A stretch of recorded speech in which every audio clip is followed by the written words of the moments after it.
Assalamualaikum warahmatullahi wabarakatuh. Alhamdulillah rabbil alamin. Wa bihi nasta'in ala umuri dunya waddin wa ala alihi wa sahbihi wa man sara ala nahjihi wastanna bisunnatihi wahtada bihadihi ila yaumiddin, amma ba'du. Wa qala al-musannifu rahimahullahu ta'ala wa nafa'ana Allahu bihi wa bi'ulumihi fid darain amin. Berkata Imamul Allamah Syekh Abdul Qadir Al-Jilani, semoga Allah Ta'ala merahmatinya dan kita mendapat manfaat serta barakah ilmunya di dunia dan di akhirat. Ketahuilah bahawa syukur kepada Allah Azza wa Jalla itu ada dua macam. Yang pertama, menjadikan nikmat itu untuk membantu mengerjakan ketaatan serta membantu kaum fakir miskin. Yang kedua, mengaku bahawa semua nikmat itu kepunyaan siapa yang menganugerahkannya, lalu mengaturkan kesyukuran kepadanya, itu hanya Allah Azza wa Jalla sahaja.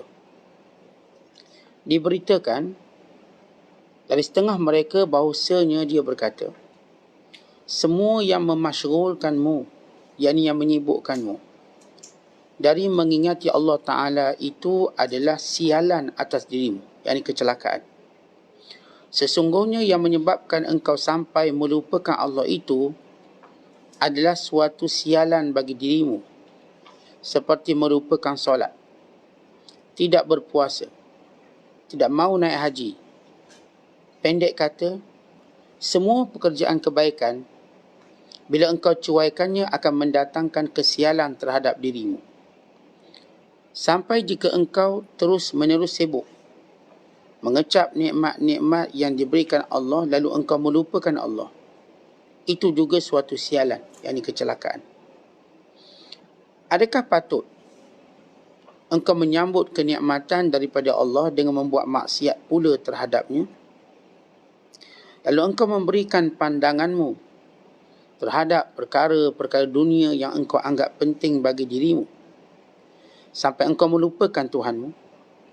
Sebenarnya, sifat-sifat dusta dan nifak itu sudah menjadi daging darah dalam semua gerak-gerimu dan diammu, pada bentukmu dan maknawimu, yakni zahir dan batinmu, pada siang dan malammu, yakni pada setiap ketika waktu. Sebenarnya, engkau telah termakan tipu daya syaitan yang telah menghiaskan dirimu dengan penyakit dusta dan perbuatan yang buruk. Engkau terus berdusta sampai ke dalam solatmu sekalipun, kerana engkau telah menyebut Allahu Akbar, yakni Allah Maha Besar, lalu engkau berdusta sebab di dalam hatimu ada Tuhan lain selain Tuhan Allah. Ingatlah, segala yang engkau letakkan pergantungan kepadanya itu, maka samalah ia itu seperti Tuhanmu.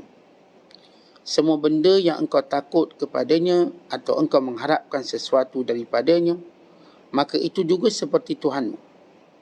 Hatimu tidak sama dengan lidahmu, perbuatanmu tidak sama dengan perkataanmu. Katakanlah Allahu Akbar 1000 kali dengan hatimu dan sekali sahaja dengan lidahmu. Tidakkah engkau malu bila engkau mengucapkan La ilaha illallah, sedang engkau mempunyai 1000 sesembahan selain Allah? Bertaubatlah kepada Allah Azza wa Jalla dari segala kecuaian yang sedang engkau lakukan hari demi hari. Muslimin dan muslimat yang dirahmati Allah sekalian, Syekh Abdul Qadir menyebut tentang para Nabi alaihimussalatu wassalam, sifat para walinya, para awliya'nya, dan sifat hamba-hamba yang beriman. Manakala lawan pada syukur, yakni kufur itu adalah sifat iblis dan sifat orang-orang munafik dan juga sifat orang kafir. Bila kita menyebut perkataan syukur, ucapan terima kasih yang kita berikan kepada sesiapa sahaja yang berbuat baik pada kita. Ucapan terima kasih pada siapa sahaja yang menjadi penyebab kita mendapat kebaikan, atau ucapan terima kasih kepada siapa sahaja yang bergembira dengan nikmat yang kita ada. Maka kita akan ucap terima kasih kepada penyokong, terima kasih kepada yang membantu, bahkan kita terima kasih kepada orang-orang yang menjadi penyebab. Itu zahir lafaz syukur. Tetapi hakikat syukur itu pergi kepada empunya yang sebenar. Kerana itu Allah Ta'ala sebut dalam Quran, washkurullah in kuntum iyyahu ta'budun.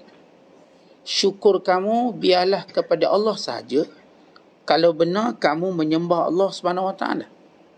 Bagaimana Allah Ta'ala sebut dalam surah Al-Baqarah ayat 172. Syukur, kita nak bercakap tentang hakikat syukur terlebih dahulu sebelum kita memahami makna syukur dengan makhluk. Kerana syukur dengan makhluk perbuatan yang dilakukan oleh semua orang, oleh ramai orang, terutama mereka dalam kesempitan, terutama mereka dalam mengharapkan. Mereka terlalu zahir nampak makhluk. Tapi melihat Allah, ketika nama-nama makhluk terpadam dalam ingatan dan pandangannya, ketika gambaran-gambaran makhluk semuanya mati, ketika dia dalam kesesakan, ketika dia dalam kesukaran, maka datang pertolongan Allah. Pertolongan yang paling manis, pertolongan yang paling hebat, pertolongan yang menjadikan dia kenal siapa manusia. Dia kenal, kerana Allah Ta'ala akan menjadikan manusia, baik disuka atau tak suka, akan mengenali siapa pemberi nikmat sebenar melalui proses kehidupan kita. Sekalipun kita kata kerana sebab orang ni saya hidup, sebab orang ni saya kaya, sebab orang ni saya berjaya, kelak Allah jadikan semua sebab ini terputus. Wa taqatta'at bihimul asbab, semua sebab terputus. Cuma orang beriman, dia tak jadikan sebab itu terputus, tetapi dia mengetahui sebab-sebab itu. Orang-orang yang kufur nikmat, orang-orang yang derhaka pada Allah, dia akan dapati mengenali syukur pada Allah waktu-waktu sudah terlambat. Waktu dia mengetahui semua makhluk ni tak boleh tolong dia. Tetapi orang beriman sudah mengetahui sebelum itu lagi. Sebab itu orang beriman membina keimanan mereka dengan ilmu, bukan dengan pengalaman. Kita tak bina iman kita dengan pengalaman. Kalau kita bina iman kita dengan pengalaman, maka lambat kita sampai dan mungkin tak sampai. Tetapi kalau kita bina iman kita dengan ilmu, yang memang itu yang ditekankan dalam Islam, kita sudah mengetahui sebelum berlaku pada kita, dan kita mengetahui sebelum sampai pada kita. Kita mengetahui sebelum kita bayangkan, sebelum kita fikirkan. Kita sudah ada ilmu. Sebab seorang bila ada ilmu, maka dia sudah ada keyakinan. Kerana yakin adalah kebaikan kepada kehidupan ini. Maka kalau kita tengok orang yang bersyukur kerana pengalaman, dia tunggu dia susah, dia jatuh, orang pun tolong, orang angkat, dia terima kasih. Kemudian ditunggu lagi sehingga dia nampak orang semua kecil telah mengecewakan dia, maka dia ingin berterima kasih pada Allah. Yang ini bergantung pada Allah dan akan berterima kasih dengannya.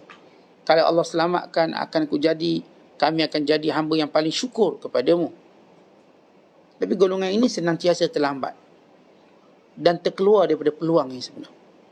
Kita, Nabi SAW dah sebut kepada kita melalui wahyu yang diturunkan kepada baginda untuk beritahu kita, syukurlah pada Allah. Kita lihat bila Allah Ta'ala menyebut tentang kejadian kita, wa ja'ala lakumus sam'a wal absara wal af'idah la'allakum tashkurun.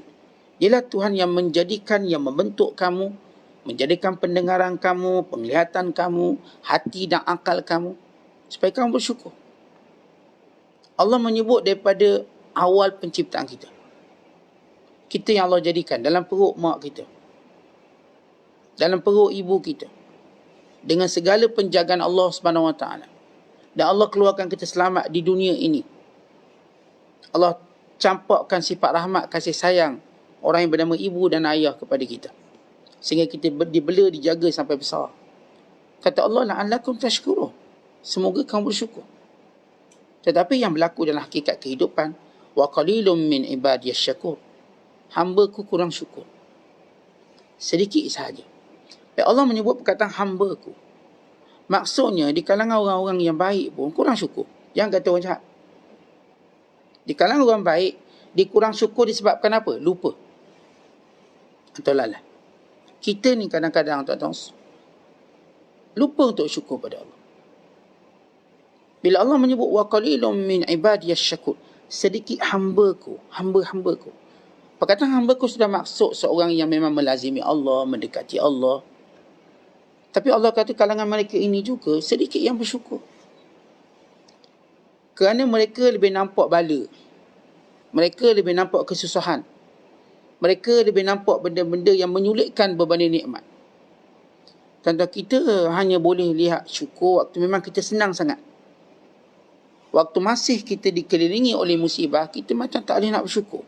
Kalau hari ini kita katakan, boleh tak bersyukur hari ini? Dengan wabak COVID, dengan pandemik, dengan itu, boleh tak kita bersyukur? Macam tak boleh, Ustaz. Kita cuma sibuk sabarkan diri. Saya tengah sabarkan diri. Ramai orang saya nak marah ni. Maka saya sabarkan diri saya. Boleh syukur? Tak boleh. Maknanya, kita belum mencapai kemuncak syukur. Kita belum. Baik, saya bawa satu kisah. Sebelum kita uraikan apa kata Syekh Abdul Qadir Jilani. Tentang bagaimana hamba-hamba Allah yang terlupa syukur. Termasuk kita. Termasuk saya. Termasuk tuan-tuan. Ini kita jangan cerita orang kafir yang memang tak syukur pada Allah. Kerana kufurnya itu menandakan dia tak syukur. Kerana asas syukur itu bermula dengan iman pada Allah. Asas syukur itu. Kerana seorang yang tidak beriman, maka dia telah kufur dengan Allah. Jadi dia tidak bersyukur dengan apa yang Allah berikan padanya. Kita ambil satu kisah.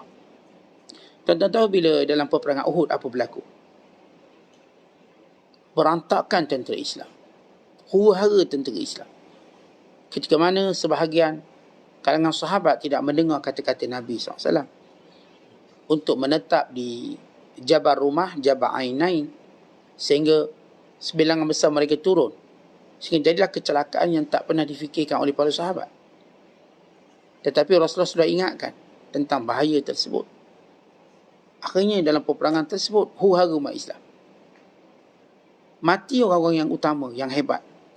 Ya, kematian Hamzah, satu pukulan yang keras kepada umat Islam. Kerana ia orang yang hebat, singa Allah. Dan kematian pada pejuang yang utama dalam Islam. Sehingga 70 orang gugur syahid. Dan keadaan tentera musuh terus menguasai medan. Akhirnya apa Rasulullah buat? Last sekali apa yang baginda SAW buat? Sesudah Nabi mengatur kembali strategi untuk tenangkan keadaan. Sebab sekarang ni ceritanya huru-hara. Lalu baginda SAW berkata kepada para sahabat, istawu hatta uthni ala rabbi. Sila masuk saf. Sila berada dalam saf. Supaya aku mampu memuji Tuhanku. Lalu para sahabat beratur di belakang Rasulullah sebagaimana beratur dalam solat. Ini ketika kalah perang Uhud. Ketika Rasulullah cedera, ramai sahabat cedera, ramai yang mati, suasana tidak memihak kepada Islam, bahkan kepada orang kafir. Rasulullah suruh susun saf. Apa Nabi buat? Syukur. Nabi kata, betulkan saf. Sehingga aku akan bersyukur. Sehingga aku boleh bersyukur pada Tuhanku. Maka sahabat pun berkumpul sebagaimana saf solat. Dan Rasulullah pun mula memuji Allah. Tetapi dalam musibah memuji Allah, itulah dia jalan keluar daripada musibah. Kerana kadang-kadang dan memang begitu, banyak musibah sebab kurang syukur kita. Kurang syukur. Artinya mungkin dosa kita tak buat. Maksudnya kita tak buat maksiat. Tapi kita kurang syukur. Selama ni yang Allah beri pada kita, pernah tak kita angkat tangan memuji Allah? Ya Allah, segala puji, segala syukur kepadamu yang telah berikan aku kehidupan, yang berikan aku zuriat dan keturunan, yang berikan kepada aku kemewahan, kekayaan, kesihatan dan kemudahan, yang berikan kepada aku segala-galanya. Waktu aku meminta engkau memberinya, waktu mana aku susah engkau menolongnya. Ya Allah, syukur atas nikmat yang kau berikan padaku. Penglihatan ini masih kuat, masih kekal. Pendengaran ini, anak-anak dan zuriat ini, nikmat harta benda, nikmat makan dan minum. Syukur ya Allah dapat lagi merasakan kemanisan makanan, dapat lagi rasa kelazatan makanan, dapat rasa kenyamanan air, dapat lagi rasa seronoknya tidur, dapat rasa. Apakah kita menyebut syukur-syukur tersebut? Segala nikmat. Kurang sebut. Maka lihat bagaimana Rasulullah ajar. Ketika mana perang Uhud, Nabi ajar sahabat bersyukur pada Allah. Betapa Rasionalnya ketika musibah, bersyukur. Ya, musibah itu berlaku kerana kita kurang bersyukur. Kurang bersyukur. Kita tak sebut. Kita duk ngeluh je. Kita cerita bisnes kurang baik. Bisnes kurang baik. Padahal baik. Kalau cerita orang benda tak elok je. Supaya orang jangan nampak kita hebat sangat. Itu macam mana? Tak sihat Ustaz. Okay, kurang sikit. Kurang sikit. Padahal kita sihat. Maksudnya, syukur untuk sihat tu banyak lagi. Yelah, adalah sakit lutut sikit.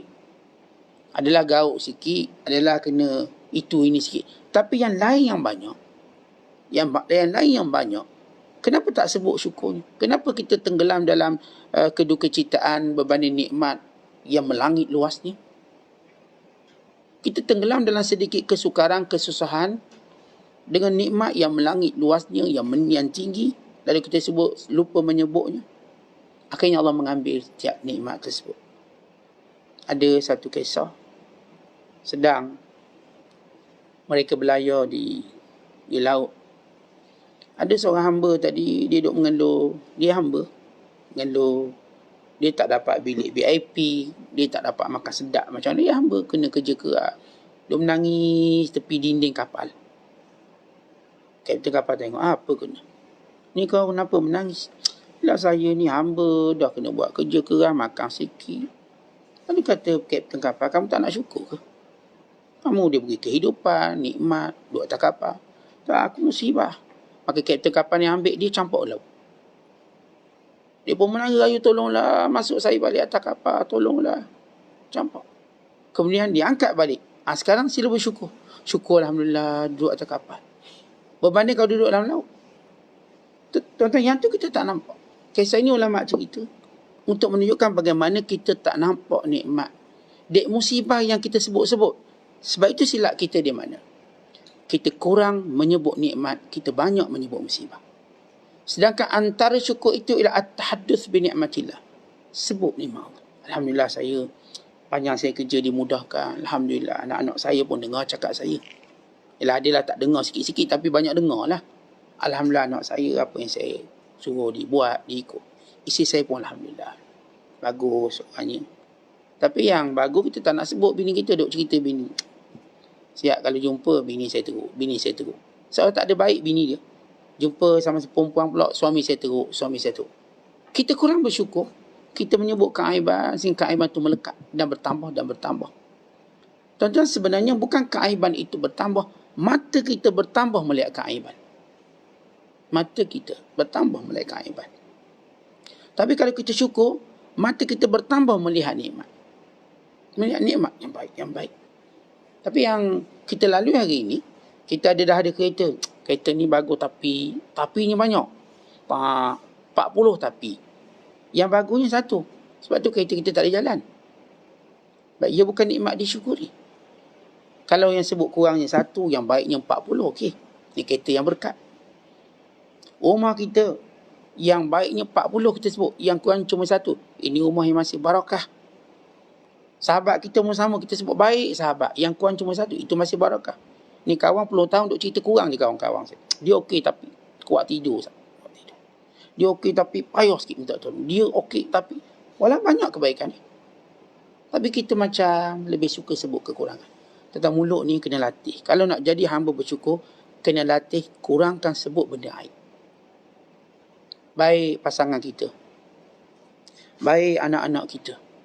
Baik rezeki kita. Baik kehidupan kita.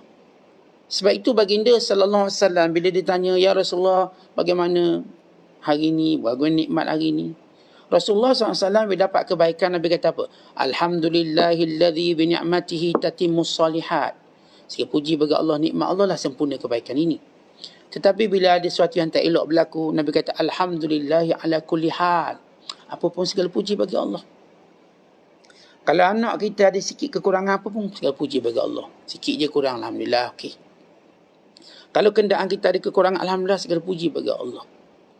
Kalau itu yang kita biasa sebut, maka kita hamba yang bersyukur.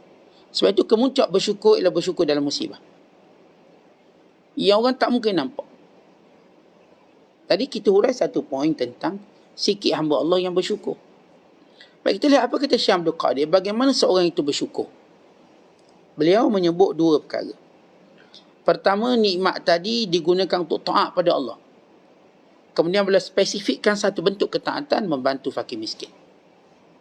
Sebab nikmat itu dikongsi. Nikmat bukan seni yang berhad. Nikmat bukan privacy. Sebab saja kita dapat nikmat, yang pertama kena fikir, saya nak kongsi dengan siapa nikmat ini. Sama ada dengan isteri saya, dengan anak-anak saya, dengan kawan saya, dengan orang kampung saya. Siapa yang berkongsi nikmat, maka dia tambah nikmat. Tapi nikmat tak nak dikongsi, diprivasikan, diprivatekan, maka ia umpama air bertakung. Tapi nikmat kalau dikongsi, ia umpama sungai yang mengalir, yang berterusan, mengalir dan berpanjangan, dan senantiasa jernih. Nikmat tak nak kongsi, macam air bertakung. Bukan dia membusuk, sebab dia bertakung. Dia mungkin menjadi tempat beranaknya jentik-jentik.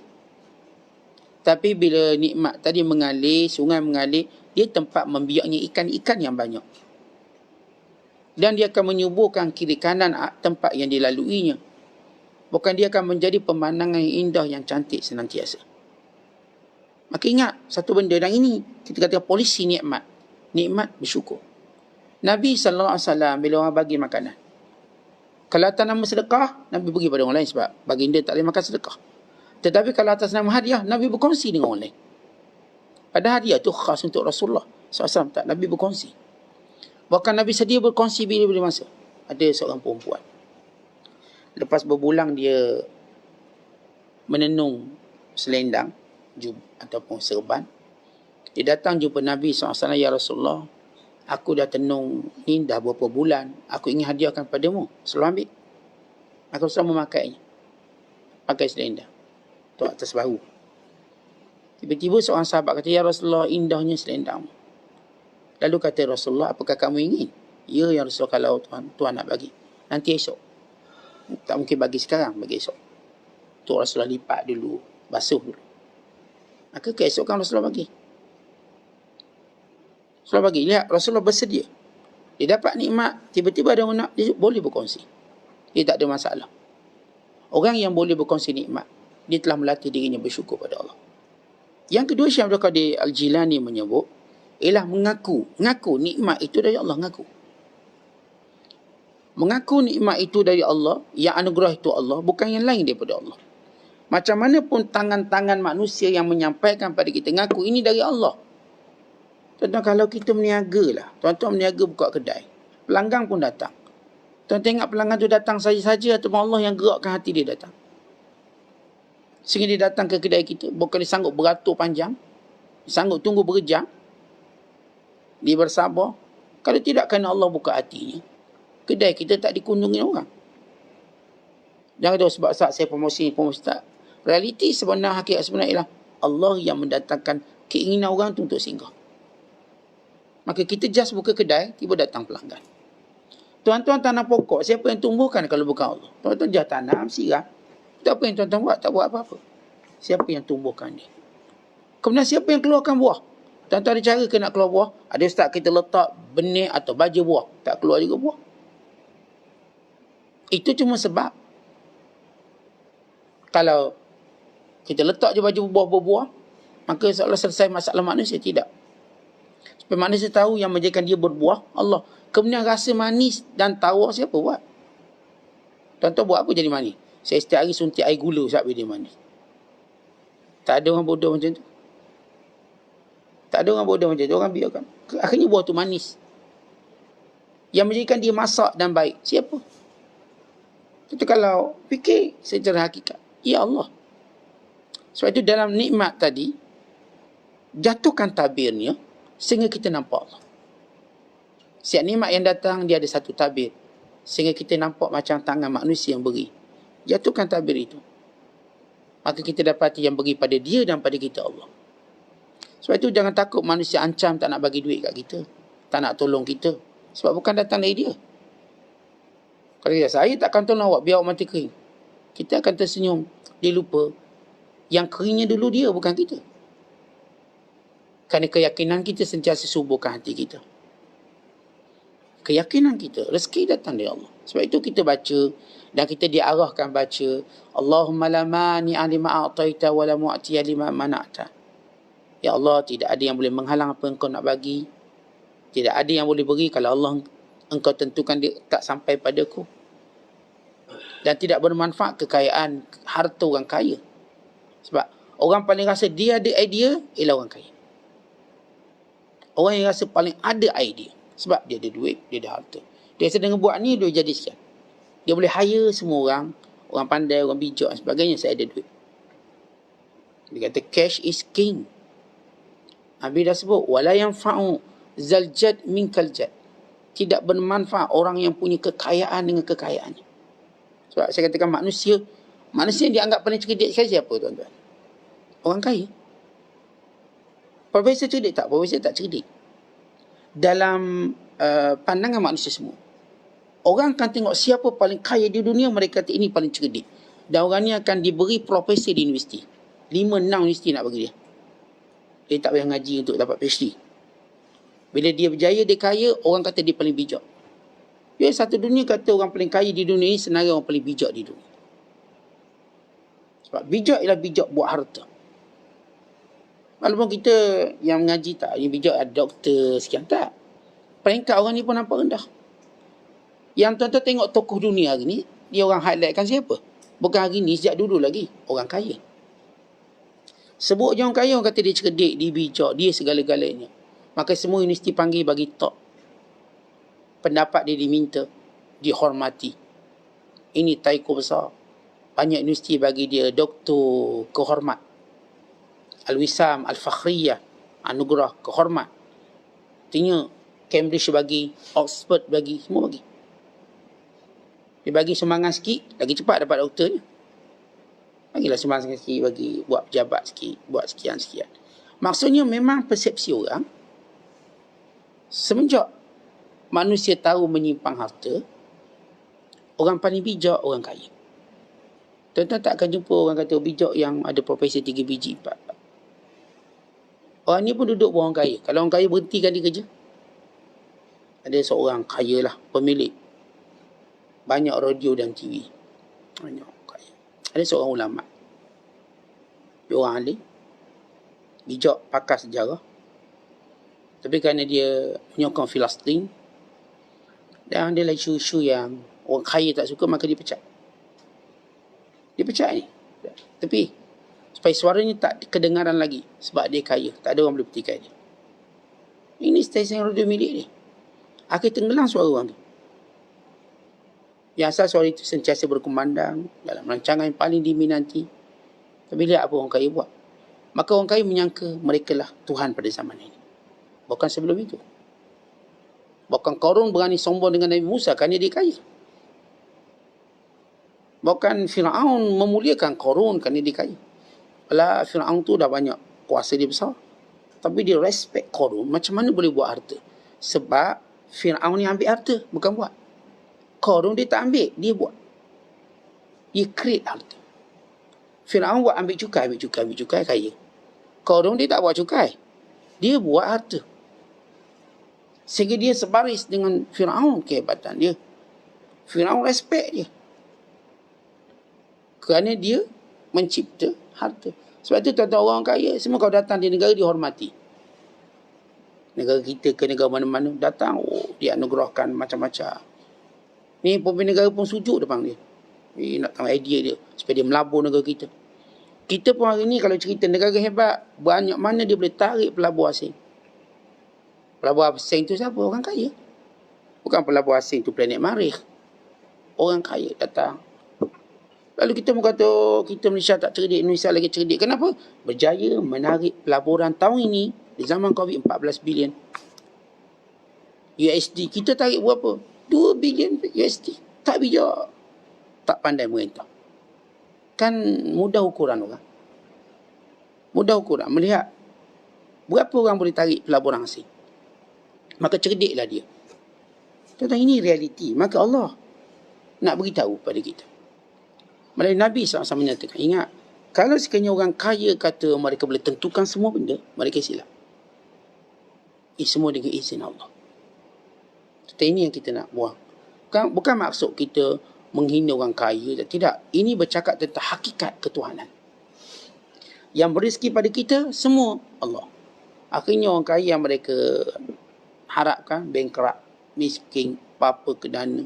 Bukan buat onar pada negara. Yang ni rupanya buat onar negara. Ini rupanya penyangak mata wang. Selama ni kita ingat dia pelabur punya penyangak mata wang. Ya, kita pernah bermusuh dengan penyangak mata wang terkenal di dunia. Soros. Yang pada mulanya kita anggap dia pelabur yang hebat. Kekayaan dia. Rupanya akhirnya penyangak mata wang. Menjatuhkan ekonomi. Begitu Allah nak beritahu kita.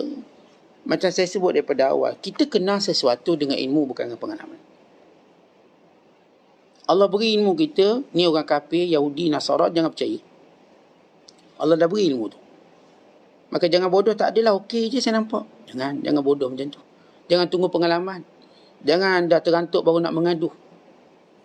Orang kata betul lah Ustaz, takkan belum terantuk kita nak ngaduh. Orang kata ini petua kita, ini bidalan peribahasa kita. Memberi maksud ialah jangan bila kena barulah kita Allah kenapa begitu, kenapa begitu. Walau dari awal dah nampak benda depan tu. Kenapa tak tundukkan? Kenapa tak elak? Orang dah cakap benda-benda dah lagi. Mak kena Allah. Kenapalah benda kat sini pun nak ngeluh. Allah beritahu dari awal. Syaitan jahat. Dah beritahu lama dah. Allah dah beritahu macam mana orang ni. Allah dah beritahu. Sebab tu orang Islam ni paling cerdik. Sebab Allah dah beri solusi depan dia. Kita dah ada Quran solusi pada semua perkara. Tapi bila kita baca ayat tadi. Hanya sedikit hamba yang bersyukur. Sebab itu bila baginda SAW kena musibah. Nabi ajak para sahabat, jom kita bersyukur. Barangkali musibah ini datang kerana kurang syukur kita selama ini. Maka Allah ambil nikmat. Baik, bila Syekh Abdul Qadir menyebut tentang dua je cara untuk seorang itu mensyukuri Allah. Yang pertama yang kita sebutkan tadi, ialah nikmat tadi, taat. Dan beliau menyebut satu jenis taat, iaitu berkongsi nikmat dengan orang miskin. Yang kedua ialah mengaku ini ialah nikmat daripada Allah, bukan daripada manusia. Ulama lain menyebut tiga. Ya, saya rasa mungkin Syekh Abdul Qadir dia nak ringkaskan, dia sebut dua. Mungkin pada tempat lain dia akan sebut lebih banyak bagaimana cara bersyukur. Saya nak sebut apa yang disebut oleh jumhur ulama. Mereka kata syukur itu dia kategorinya tiga. Ia bermula dengan mentaati Allah dengan nikmat yang Allah berikan dan mengakui ini nikmat dari Allah. Yang ketiga ini penting, iaitu sentiasa menyebut nikmat Allah. Memuji nikmat Allah. As-sana'u ala ni'amillah. Puji nikmat Allah. Tuan-tuan, kita ngaku ini semua nikmat dari Allah. Ya, tapi kena sebut dengan mulut. Alhamdulillah. Alhamdulillah. Sebut. Allah sebut dalam Quran. Wa amma bi ni'mati rabbika fahadith. Adapun nikmat Allah maka sebut. Macam saya sebut tadi. Kalau tuan-tuan duduk dengan geng-geng, yang paling banyak tuan-tuan cerita nikmat ke musibah? Musibah. Maka kita gagal bersyukur. Sebenarnya bila kita jumpa kawan-kawan, sahabat, banyaklah cerita nikmat. Alhamdulillah saya mudahnya dapat kerja. Mudah dapat kerja, saya pun mudah dapat kawan-kawan baik. Alhamdulillah ni syukur pada Allah. Kalau baginda sallallahu alaihi wasallam kata, Allah redha seorang hamba yang makan satu makanan, tak kira makan apa, lalu dia bersyukur pada Allah, Alhamdulillah. Atau minum satu minuman, walau seteguk, dia bersyukur pada Allah. Allah redha pada dia. Syukur. Allah suka pada dia. Jadi tuan-tuan, kita patut Alhamdulillah, syukur hari ni makan sedap. Alhamdulillah hari ni Masya Allah sihat. Alhamdulillah hari ni masih dapat lihat matahari, dapat menghidup udara yang segar. Alhamdulillah hari ni kita dapat ke masjid, ke surau, mendengar majlis ilmu. Alhamdulillah. Kata Imam Ibn Rajab Al-Hambali, sebenarnya syukur kita takkan habis. Kenapa? Cuba tengok, kata Ibn Rajab. Baik, kalau kita buat baik, kita bersyukur pada Allah. Satu, tuan-tuan buat baik, tuan-tuan cakap Alhamdulillah saya dapat bangun subuh. Alhamdulillah saya dapat dengar kuliah subuh. Alhamdulillah saya dapat sekian-sekian kebaikan. Alhamdulillah kita ini berhajat kepada Alhamdulillah lagi. Kerana Allah beri taufik kita untuk sebut Alhamdulillah.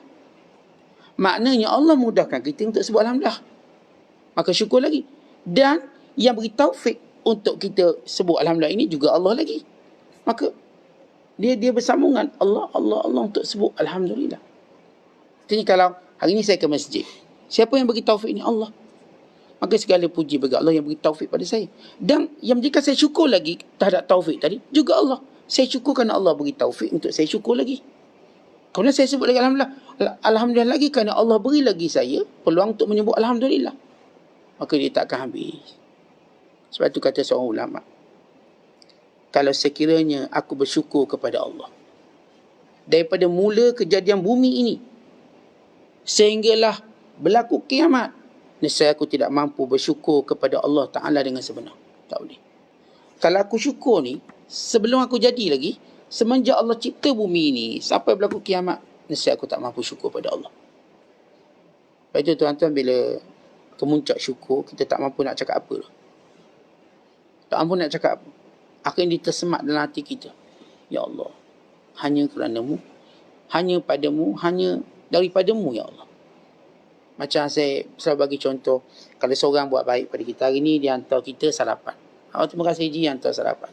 Nanti sikit lagi dia hantar makan pagi, kudapan. Hantar pula kari pak ni, kudapan. Kita terima Allah Ji, susah-susah, terima kasih lah.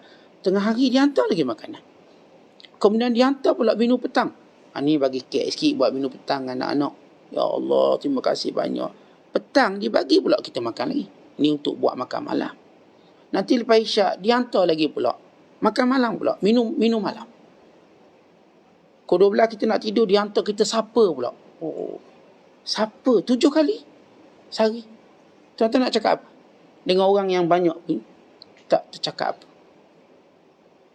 Sebab tu bila kita buat banyak kebaikan banyak pada orang sampai dia tak boleh sebut nak terima kasih. Bukan dia tak syukur, dia tak reti dah nak sebut macam.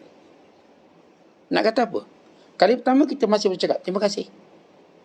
Terima kasih. Kali kedua, ya Allah Ji, susah Ji. Terima kasih lah. Kali ketiga, Allah seganglah kawan. Terima kasih banyak-banyak lah. Dia bagi lagi. Kita cuma tengok klik ke dia. Macam nak mati dah kita. Banyak. Bayangkan. Tentang itu orang bagi, dia hantar makanan. Dia hantar makanan, kita dah tak keluar dah. Bagaimana Allah yang beri daripada dalam perut mak kita. Sihat dalam perut mak keluar. Elok sampai besar hari ni. InsyaAllah mata kita, telinga kita, Masya Allah. Buah pinggang kita. Masya Allah, nikmat lain. Boleh sentuh, boleh pegang. Nikmat menatap wajah anak. Panjang lagi umur menatap wajah cucu pula. Nikmat untuk lihat isteri kita. Nikmat untuk lihat pasangan hidup kita. Nikmat untuk lihat orang yang kita sayang. Ya Allah, kita tak, dah keluar dah lidah. Tapi kita ingat. Jangan keluar lidah tak ingat. Ingat.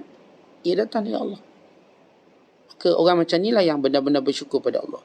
Sebab tu kata Syekh Abdul Qadir, siapa yang sibuk daripada ingat Allah, patut dengan nikmat dia ingat Allah. Tapi dengan nikmat dia sibuk daripada ingat Allah, maka celakalah benda tu. Sialah atas dirinya. Seperti dia lupa solat, lupa yang benar asas. Maklum minad din bidarurah. Solat, puasa, zakat, haji dan kebaikan. Maka apa sahaja yang melupakan kita, melalaikan kita, sial kita. Apa maksud sial ni? Syekh sebut celaka. Wailun lahu. Celaka maknanya tuan-tuan, kita terlepas peluang. Minimum celaka tu kita terlepas peluang baik. Dan kemuncaknya ialah neraka wail. Neraka. Kita rugi kita kadang-kadang nampak kebaikan tu depan mata. Tapi kita tak nak. Ada orang kebaikan sebelah dia, dia tak nak. Masjid sebelah dia. Kadang majlis ilmu tu sebelah dia, tak nak pergi dia. Tak apa, saat saya pergi sebulan sekali je. Rugi dia, dia melepaskan peluang kebaikan. Walau benda tu ada di tepi dia, dekat dengan dia. Dia patut melihat itu sebagai satu musibah pada dirinya. Kerana kalau kebaikan lalu kita buat tak peduli, maka kita lah akan menjadi orang menyesal nanti. Dan kita mungkin terlepas.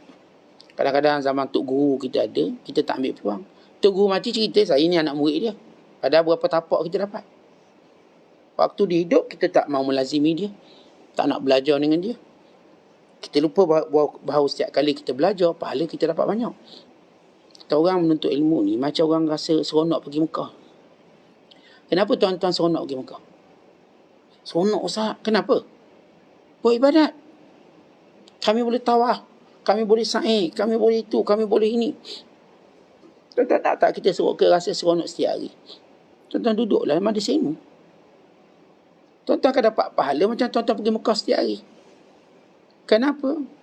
Kata Sahal, siapa yang nak tengok majlis para Nabi, warisan para Nabi, lihatlah majlis ilmu. Falyanzur ila majalisil ilm, duduk. Lepas tu kita tuan-tuan kalau dapat peluang ke Mekah, nak tak? Tak tolak. Kena pula free. Oh, lagi nak free ni. Saya nak. Saya pergi pagi balik petang boleh? Boleh. Setiap hari. Dan kita kadang-kadang pada ilmu ni free. Datang. Lepas tu mudah pula dekat dengan kita. Tak nak datang juga. Maka rugi kita. Sedangkan kata ulama, tidak ada ibadat sunat yang paling besar pahalanya selain menuntut ilmu.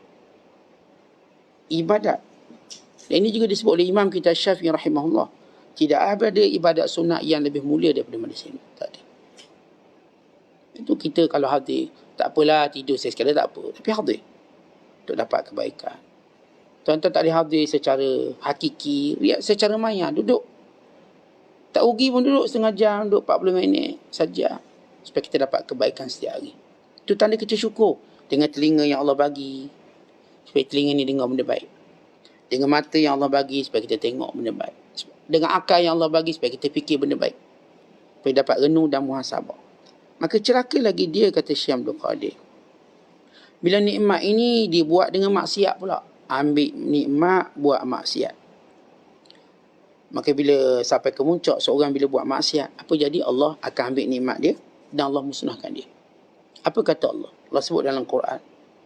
Wa daraballahu masalan qaryatan kanat aminatan mutmainnah ya'tiha rizquha ragadan min kulli makan fakafarat bi an'amillah fa'adhaqahu Allahu libasal ju'i wal khawf bima kanu yasna'un. Allah sebut dalam surah An-Nahl ayat 112. Allah beri satu perumpamaan, ada satu negeri. Negeri ni maju. Negeri ni kaya. Rezeki datang semua arah. Depan, belakang, kiri, kanan, rezeki datang. Fakafarat bi an'amillah. Tiba-tiba dia kufur dengan nikmat Allah. Fa'adhaqahu Allahu libasal ju'i wal khawf bima kanu yasna'un. Maka Allah balakan mereka dengan kelaparan dan ketakutan disebabkan perbuatan mereka. Apa kisah ayat ini? Surah An-Nahl ayat 112. Supaya kita jelas penafsiran, kita tengok sebab nuzul. Sebab nuzul kata ulama' ialah ia merujuk kepada Mekah. Mekah ni duduk di padang pasir. Dan padang pasir jenis berbatu-batan tu, bukit-bukit. Bayangkan Mekah duduk tengah macam tu, tak ada sumber. Tak ada sumber melainkan beberapa telaga. Ada air Zam-Zam. Ada lagi Bi'ru Tua. Ada sikit telaga. Ada berapa buah telaga di Mekah. Yang popular, Tegi Zam-Zam. Kemudian, mana hasil mahsulnya? Tak ada. Tak ada. Tanam pokok tak hidup. Duduk pula tengah macam tu. Nak pergi ni jauh. Dan Mekah ni bukan laluan. Bukan laluan. Dia kena lencong masuk, kita katakan, masuk susu. Dia bukan laluan. Dia tak macam Madinah. Madinah tu laluan. Maksudnya orang nak ke Syam, dia akan lalu ke Madinah. Tapi orang ni, Mekah ni bukan tempat laluan. Dia macam kita sebut sesembas. Bukan tempat laluan, sesembas pusat sini. Dia yang ke sana, dia lalu sini. Dia nak pergi ke Syam, dia lalu ke Yaman. Proses tadi. Tapi ini tak ada orang nak lalu Mekah. Tak ada. Tetapi kalau tempat bisnes kita, tempat laluan, ia satu advantage. Kalau tempat kita ni kena pergi khas, ini satu cabaran. Sebab orang nak pergi ni dengan niat. Daripada rumah kena niat nak pergi sana. Sebab dia bukan tempat laluan. Kalau saya katakan orang cakap bab bisnes, kalau kedai ni memang kawasan laluan, R&R, Lebuh Raya dan sebagainya, dia tahu ini berpotensi. Ini laluan. Dia kalau pasang iklan pun dekat laluan. Daripada jalan orang nampak iklan. Tapi Mekah ni bukan tempat laluan. Dia orang kata kena niat khas untuk ke sana. Tiba-tiba Allah beri nikmat macam-macam. Allah carikan mereka peniaga yang hebat. Maka di Mekah semua rezeki datang. Buah-buah yang tak ditanam di Mekah, tapi ada kat sana. Ada semua tuan-tuan. Durian pun ada. Kalau cerita hari ni lah. Kita ni tanam belaka, tapi ada buah kita tak ada. Mekah tak tanam apa pun buah, tapi semua buah dia ada. Semua ada. Buah kerani, ada buah kanji, ada buah. Ada belaka, ya ada. Semua. Kemudian kat Mekah ni tuan-tuan semua makanan ada. Tuan-tuan nak makan apa? Cina, India. Semua bentuk makanan ada. Aneh. Ia semenjak dulu begitu. Semua makanan ada di Mekah. Semua buah ada di Mekah. Semua barang ada kat Mekah.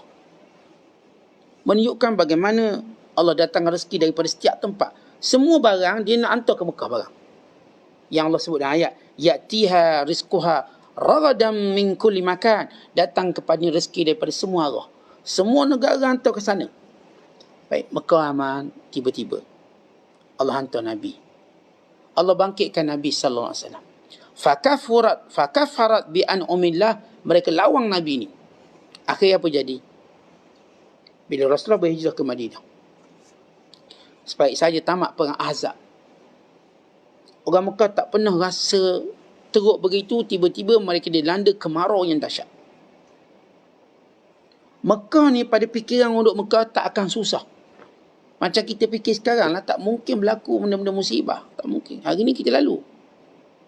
Orang Mekah tak pernah fikir mereka akan kehabisan makanan. Sebab mereka negara yang orang hantar makanan. Dengan ada Kaabah. Tiba-tiba buat kali pertama, bila Mekah ditakbir oleh Abu Sufyan, dilanda kemarau sehingga mereka terpaksa memakan kulit unta. Daging unta tak ada, kulit yang mereka bakar untuk dimakan. Berasap, berkelung asap. Sehingga dari jauh nampak seperti bumi Mekah terbakar. Kerana itu turunnya surah namanya surah Ad-Dukhan. Juga merujuk pada peristiwa kemarau panjang yang berlaku di Mekah. Mereka berada dalam keadaan amat parah, teruk. Lalu Allah turunkan ayat ini ingatkan. Dulu kan kamu senang kan?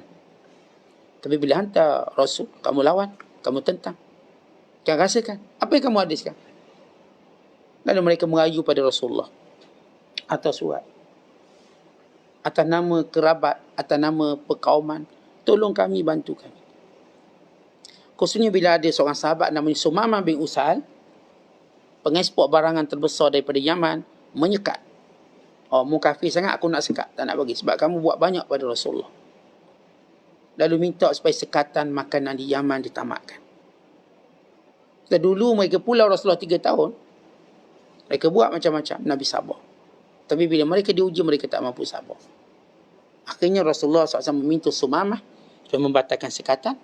Lalu beliau mengembalikan ekspor gandum dan makanan ke Mekah dalam keadaan kemarau yang dahsyat.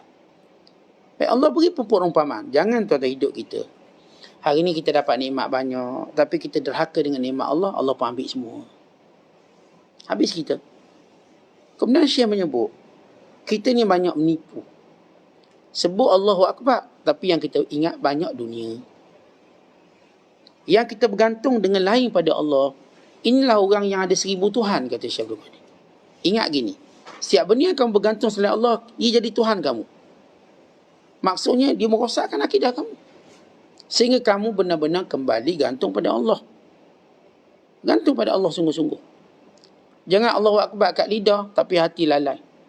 Biar dalam hati kita 1000 kali Allahu Akbar. Lidah kita cuma sebut sekali Allahu Akbar, hati kita terasa tergambar besarnya Allah. Kan itu tuan-tuan di antara cara untuk dapat khusyuk dalam solat.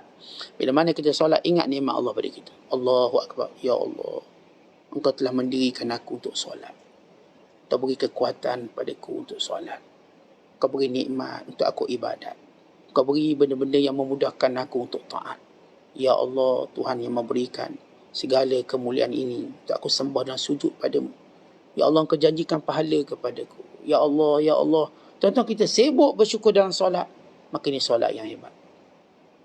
Kita lupa kita solat tadi nikmat besar ya Allah. Tetapi kalau tidak akan nikmat itu, mampukah kita solat? Sedangkan Allah ketika mana menyebut tentang solat, Allah kata apa? Wa innaha lakabiratun. Solat itu berat. Tetapi solat itu berat. Supaya kita tahu waktu Allah pilih kita untuk solat, maka ini satu nikmat yang hebat. Bayangkan kalau kita tengok batu berat, tiba-tiba kita boleh angkat. Rasa tak syukur? Boleh angkat. Tuan-tuan, solat tu lebih berat pada batu tu. Lebih berat. Kan itu kita dapati orang yang mampu istiqamah solat ini, insya-Allah Allah pelihara dia. Allah pelihara dia. Sehingga segala kesibukan lain tidak pernah menghalang dia untuk solat. Itu Syekh ingatkan kita ingat. Jangan bergantung selain Allah sehingga dia akan menjadi sembahan. Syekh menyebut dengan bahasa kiasan, apa yang kamu bergantung selain Allah, dia seperti kamu pertuhankan dia. Sebab itu ramai orang hidup bertuhankan dengan 1000 Tuhan yang bukan Tuhan. Bergantung pada harta, pangkat, jawatan, kena kabel tu dan ini. Dia lupa Allah. Dia lupa. Maka ingatlah Allah. Tetapi kita bukan bercakap tentang penafian ikhtiar. Ikhtiar berlangsung dengan perintah Allah. Allah ajar kita ikhtiar sebab kita ni lemah. Tetapi ikhtiar kita, hati kita bulat dengan Allah. So, kita tak pernah kata ikhtiar ini ialah jalan keluar, ikhtiar ini ialah penyelesaian. Kita kata Allah itu penyelesaian kita. Allah itulah jalan keluar kita. Allah itulah segala-galanya untuk kita. Sebab itu apa pun kita sebut Allah. Tapi ikhtiar sebagai satu cara yang Allah perintah kepada kita. Maka demikian cara kita kita bersyukur. Sebab itu kalau benar-benar kita bersyukur, tak ada sebab Allah nak ambil nikmat kita. Dan tak ada sebab Allah nak azab kita. Dan Allah Ta'ala sebut dalam Al-Quran.